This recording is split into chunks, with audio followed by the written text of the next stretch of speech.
Hi everyone, you are listening to the Accents podcast on WUKY. I am Katerina Stoykova, the host, and with me today is poet, editor, actor, and translator Manny Grimaldi. Hi Manny, welcome to Hi, Accents. hi, Katerina. Thank you for having me. So, you are the author of three books, most recently, Finding a Word to Describe You. Tell us about the story of this book. Basically, this book is a chronicle of the first few months of a romance that has eventually turned into a friendship. Um, it is a book of love, passion, and it looks at it from many angles, from jealousy to the passion to appreciation, friendship, admiration. Basically, it's the kind of thing when you put somebody on a pedestal for the first little while of a relationship. And that's what I'm trying to tease out with the poems.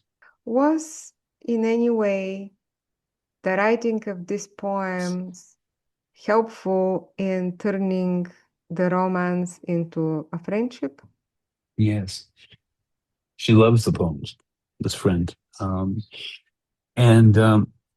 it taught me about how to relate to people in a proper way. I'm not always successful at it.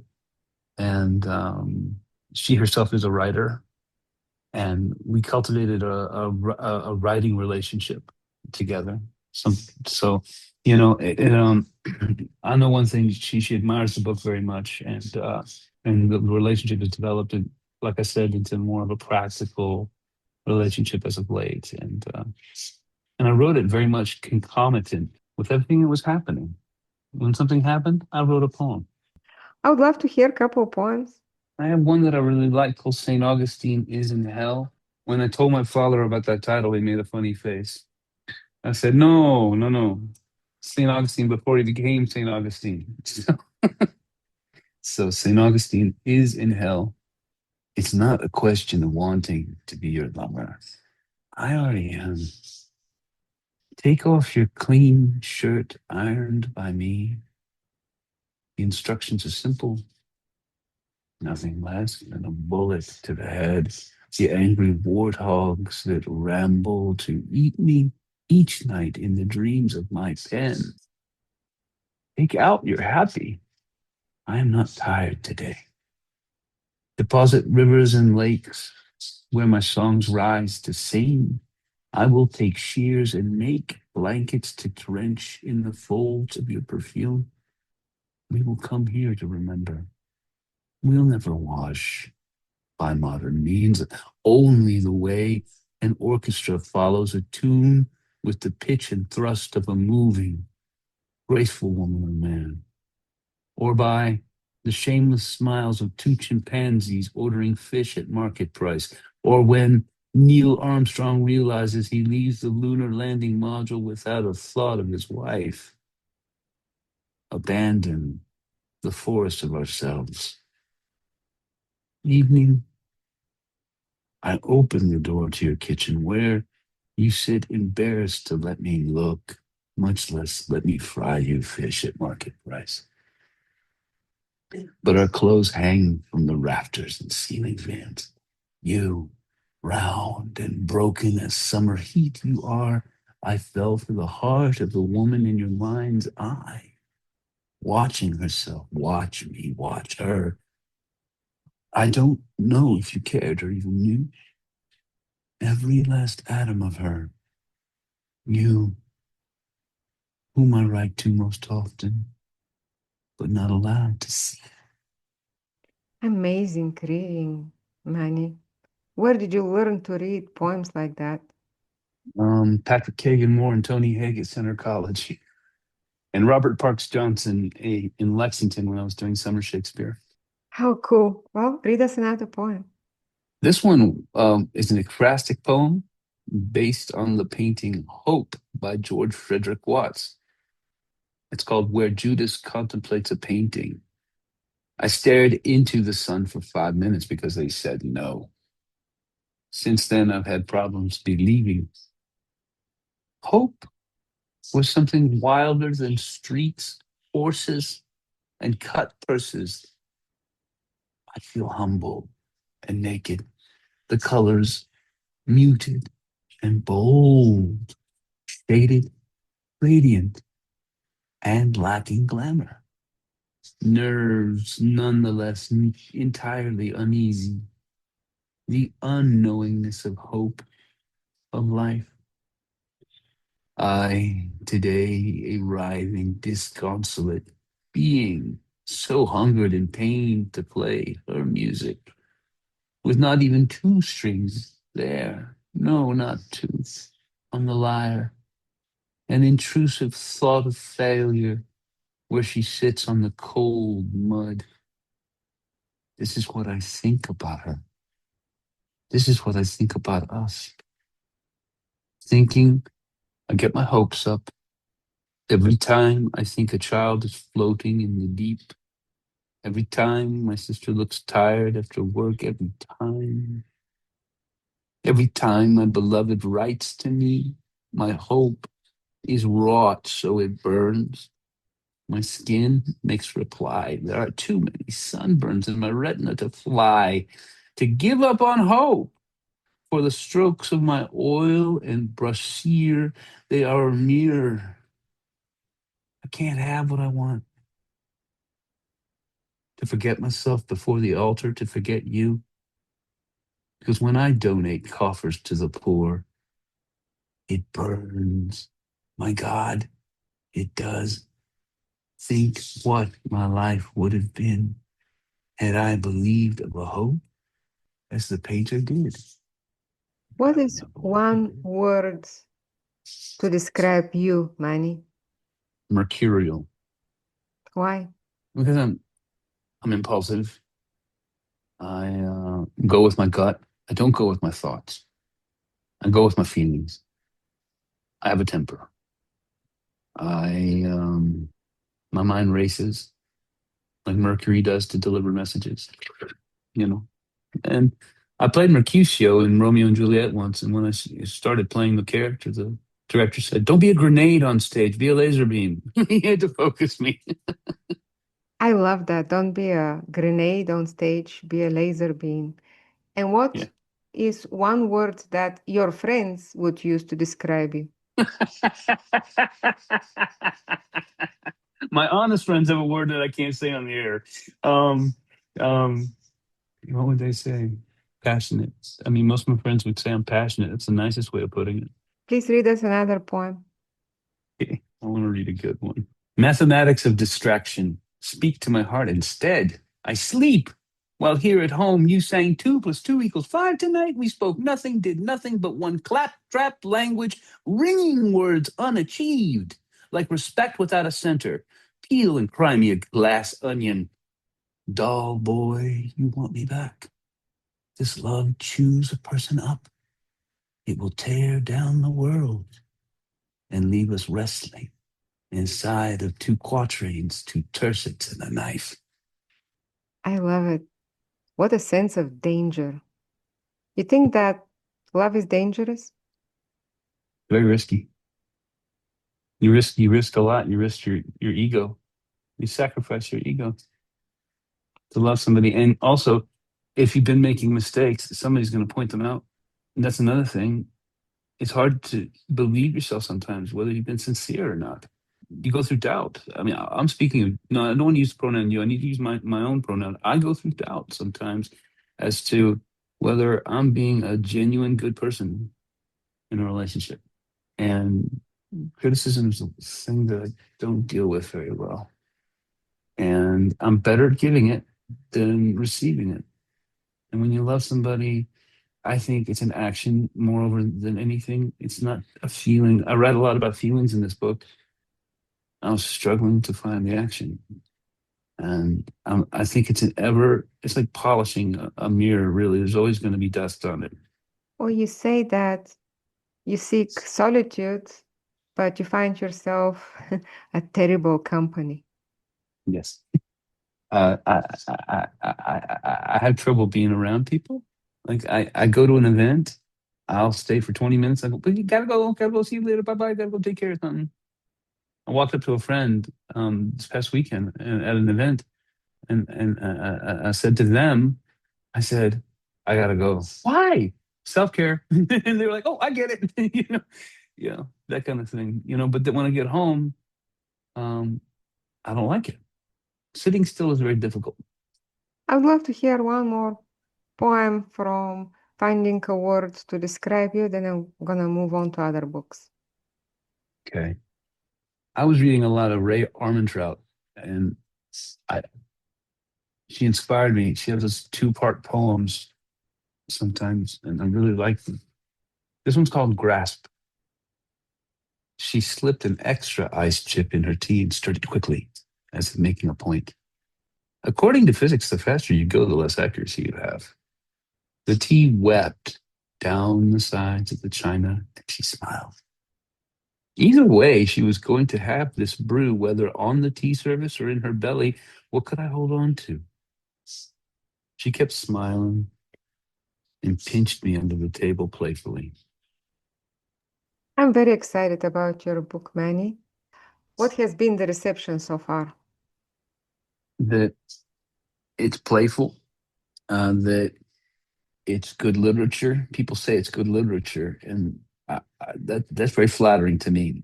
Some people say that it's a good story, and to me, that's also very flattering because I wanted a story to be in the book, some kind of narrative, that it wasn't just a haphazard pastiche of poems. Um, People admire its craft, and people have said that they have trouble believing that so much happened inside of you. you know so obviously it makes an impression on readers, that something happened, something active happened. Tell us about your chapbook, your satirical chapbook. It's quite interesting in terms of form and idea and execution. I hope you read us a poem or two from it. um, the poet Linda Bryant Davis introduced me to Philip Levine, Simple Truth. And Levine writes in columns practically. He doesn't write across the page. He doesn't, in this book, he doesn't break them into stanzas. It's just one ramble going down, but it's very clear with the punctuation, what's going on. I was inspired by that form. And the chapbook's called Ex Libris Johannes Cerva. Uh, and my Latin's terrible, but the best research I had told me that it was from the library of John Doe. I released it anonymously. On the cover, it says "Anonymous Scriptus" from an anonymous writer. The only thing that indicates that I'm the writer is that it's copyrighted to me. Um, I decided to play with ideas that were impossible ideas to create the satire, like on the impossible occasion when William Shakespeare went skinny dipping with young Ernest Hemingway in 1937 revolutionary Spain. I played with Leonard Cohen and Federico Garcia Lorca. And what you see here is strange things like an aged man meeting with a young man, but the young man should be way past the age of the old man when he was young. So I'm playing with time and just ridiculous ideas. And then finally, I have Tonka between Rocky Balboa and uh, Jane Austen. And then my final is David Bowie on planet Mars invading the space of Donald Trump, who's been abandoned by a Space Force mission. It, How did you decide on some of these pairings? I asked people, what would you like to read? So it's kind of like an assignment. You took assignments. Yeah, Awesome. yeah. Awesome. Well, read us a couple of poems, please. On the impossible occasion of old Leonard Cohen meeting young Federico Garcia Lorca for tea in a Buddhist monastery in the Catskills, 1929. I wash with scrub in a silence so luxurious, so still it is rhapsodic, almost lewd to my liking. You think I'm kidding, do you not, young man? Everything for you is ensconced on a throne of deep and great danger. Federico, your namesake, is the screen, planted green, green, so heaven climbing, green, where walls to earth and eaves do meet, where blood spills by moon and civil hands cry of gypsies at their shining leather feet. My boy, I am peace between pebbles thrown into water. I have women or men for you if you want them. My kitchen serves bread, aromatic, soft, and whole to ease you after your journey to our America. And today I wonder, child, at spirits, what devil or which talent as forest fire burns the soul of your pen, rent poor of metaphor, drained of simile, in verdant Granada today. What of New York? Has my Andalusian puppy come to chide? Dear, we sing secret chords into each other.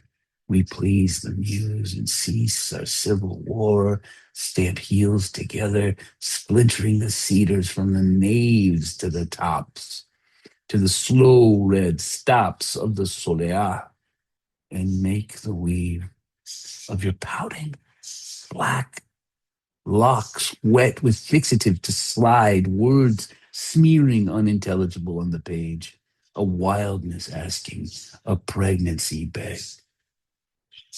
Leonard, perhaps men can stop making sense of women.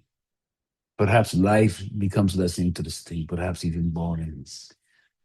Leonard, I want to burn the ark of heaven, dressed in pesetas and prayers. Give me agency and excess. Give me your disease and prowess. I want to touch this sexless mystery. Leonard, today I am the Germans who bled Guernica, Krakow's ovens blessing Poland.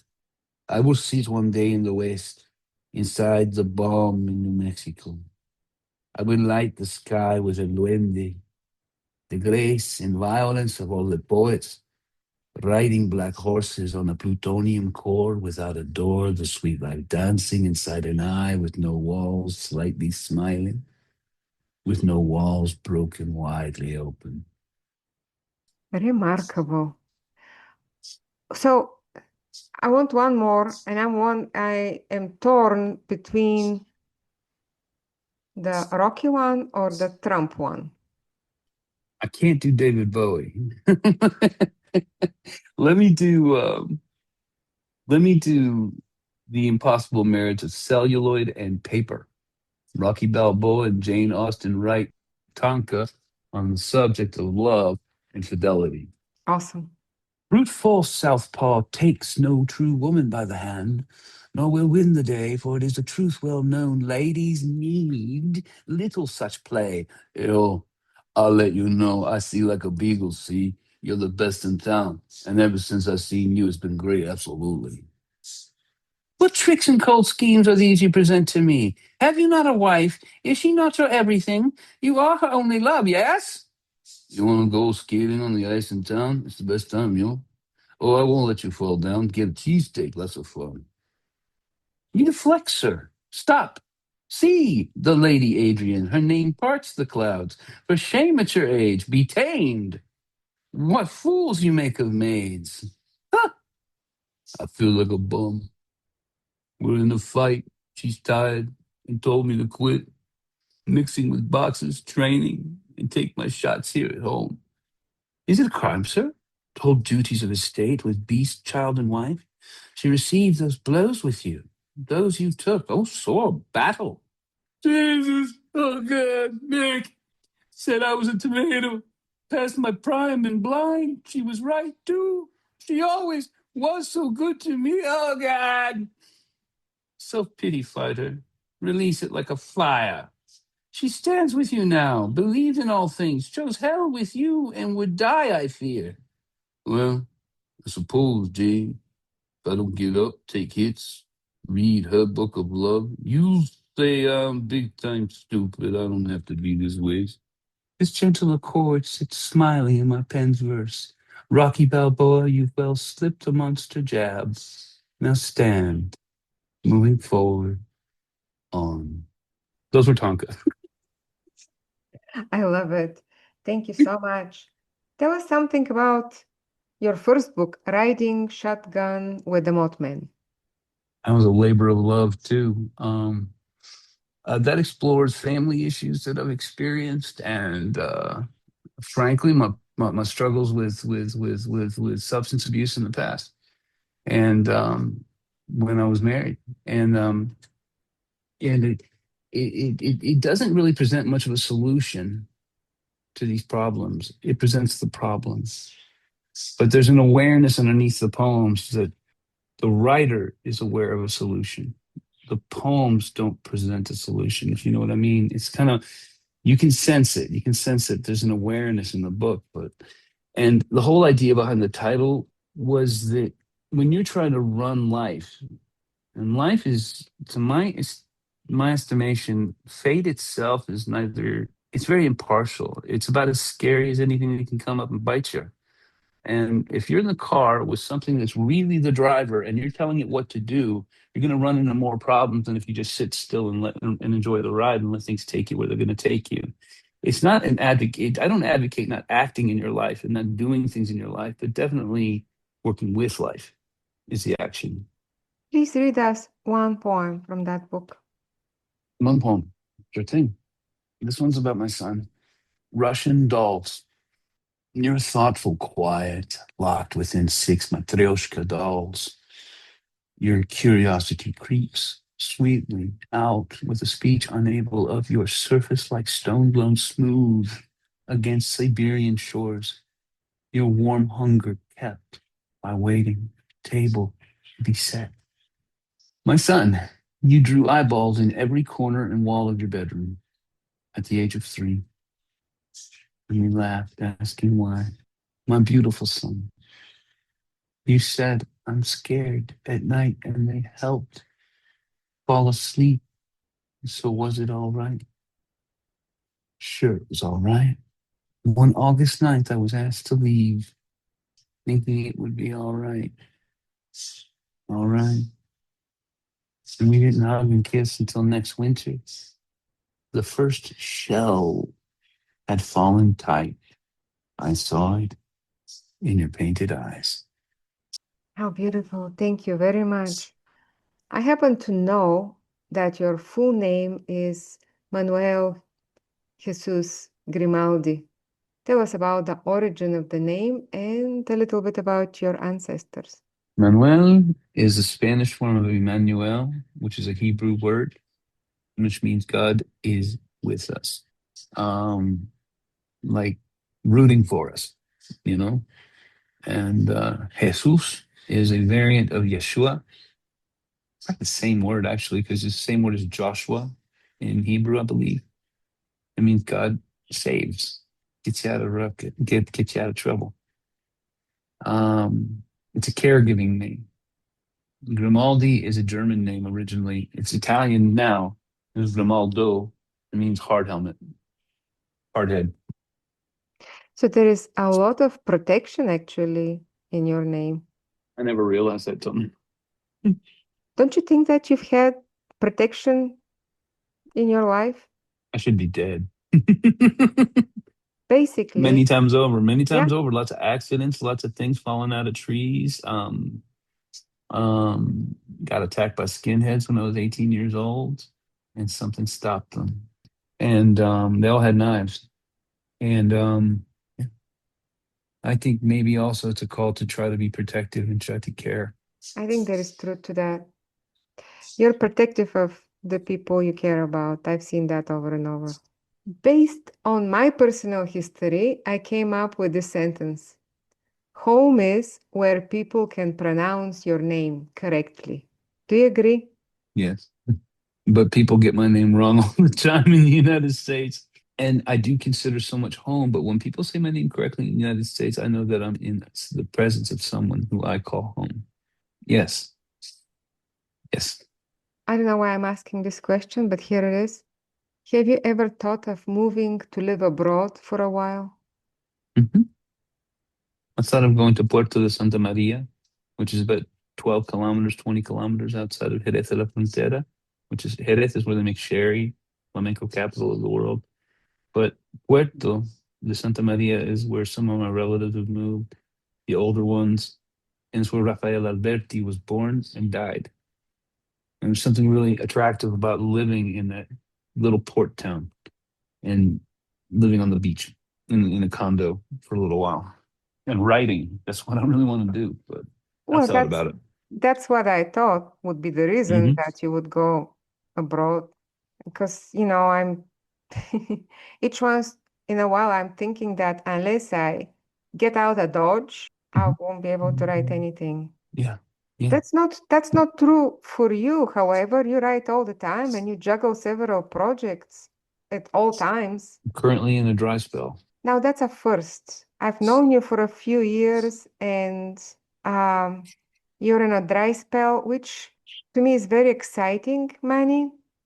To me, that means that you probably will reemerge with different voice, with different themes, stronger and better than ever. Just love that. I have ideas. Just I do have ideas, but nothing's going to paper much. Well, you write them down, right? The ideas. Mhm. I have a journal. Great. You say that you feel under no obligation to be the same person you were 5 minutes ago. Say more. Well, if I felt I was under an obligation, suppose I was being difficult and recalcitrant and mean. If I dug my heels in, I could destroy something very easily. But I'm starting to learn by virtue of having done that a couple of times that I didn't have to do that. And a good friend of mine who shares readership and editorialship with me tells me often you can start your day anytime you want. What, Suppose you start your day, what's the, oh, you can start today you you anytime. can you can start your day over anytime you want. I love Just it. find the space to do it and go forward. Um, it's a practice which I'm only starting, really, but I'm really starting to believe in my gut that there's no reason I should have ever done half the things I've ever done in my life because I could have stopped and switched gears. And it's usually at the point that I'm pointing at someone and saying, "You did it." But guess what? Three fingers are pointing back at me, right? And I always find that ironic. Tell me about your children. My babies. Well, I call them genius level in my bio all the time. My son loves to sit with his mother when she's working at home, and he pulls out books and he asks her questions. And as early as age 7, he was pulling out my old physics books because I was a big student of space physics and time and hyperdimensions. I love that stuff. And he was reading it, going, "Oh, this is so neat. Mommy, can you tell me more about this?" He's very inquisitive. He wants to be an engineer. My daughter is a lot like me. She's my button on my shirt, holds my shirt together, you know. That's what I call her, my button. And she's an artist. She plays piano, guitar, violin. I saw her play the third movement of Beethoven's Movement Sonata once, and I said, "How the hell did you figure that out? Did you have music?" "I don't read music, Dad." She is a visual artist, you know. And she paints with computers. She's really into computer painting and art. They both love computers, but my son mostly likes comedy. He loves to watch The Office with Steve Carell. Um, last time I saw my son, he's been mad at me for a while. There was a divorce, right? So, and he looked at me. He's like, had a scowl on his face. I said, "That's beautiful. You look great. Did you get any sleep?" And I made him laugh. He went, "Mm-hmm." And then later on, I said, "So what'd you have to do? How many hours did you get?" "3 hours to spend time with you so I could pretend to be in a good mood." He's he's very honest. He doesn't not spare words. But I ended up looking at him later saying, "You're the most beautiful boy I've ever seen in my whole entire life. You're just beautiful." He's got long, long brown hair. I look at him, he's just gorgeous. Look what your mom did. You live with a number of pets. How many, Yes. what kind, and what are their names? 5 parakeets, and their names are Scotty, Madeline, Prospero, Blancanieves, which is Spanish for Snow White, and Scrapper. And there's reasons for each of their names. Plus, I have two frogs. They're Amazonian tree frogs, Henry V and Agatha, and they each have their own habitat. I'm always taking care of them. I'm always humidifying their cage and giving them what they need and feeding them crickets. They could eat so many crickets, it's unreal. Henry has grown to be as big as the palm of my hand in less than about 3 months. And I also have a finch, and his name is Petey, and he's blonde and he's very tiny. He's the loudest animal in the whole house, the little one. Our listeners will uh, be able to recognize some of the parakeets and the finch. That's right. We cannot hear the frogs. No, they don't talk unless people are gone So, Manny, what are you working on these days? these days. I'm talking to clown a whole lot. The clown's name is Sticky because Sticky always gets in situations. And they also have another name, Bubbles, when they're performing in front of children. And I used to be a clown a long time ago. I studied la commedia dell'arte, and I did that at Center and pursued it a little bit later. But what I'm doing is I'm sharing my clown experiences in conversation with Sticky, can't give away the real name, and Bubbles, and we talk a lot about like what motivates a clown. I'm interested in masks. I'm interested in the presentation of self in everyday life. I'm interested in what's behind the mask, why people hate clowns, especially. People say they're scared of clowns. People say I'm frightened, I don't like them. What is it about that, you know? And I'm also interested in Joe Grimaldi, who's loosely an ancestor of mine. He's the father of modern clowning. And I'm also have some interest in intergenerational trauma. And I'm writing I have written. It's actually things. This is actually written. Thing is, all that remains is to actually play with it and tease out things, beef it up, cut all my darlings, which means something that I think is the best thing since sliced bread, which is not going to work.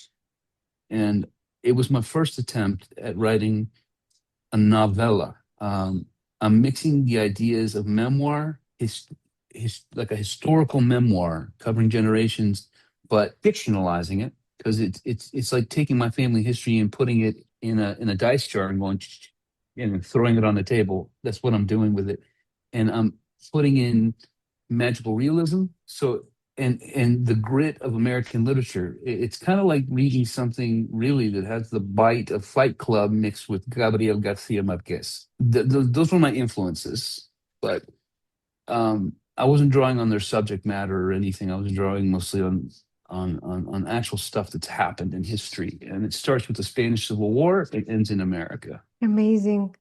That is very exciting to me, and I look forward to reading those projects, and hopefully we will see them in print in not too distant future. I appreciate you, Manny. Best of luck with the new book and with the new projects. Thank you for coming on Accents. Thank you so much.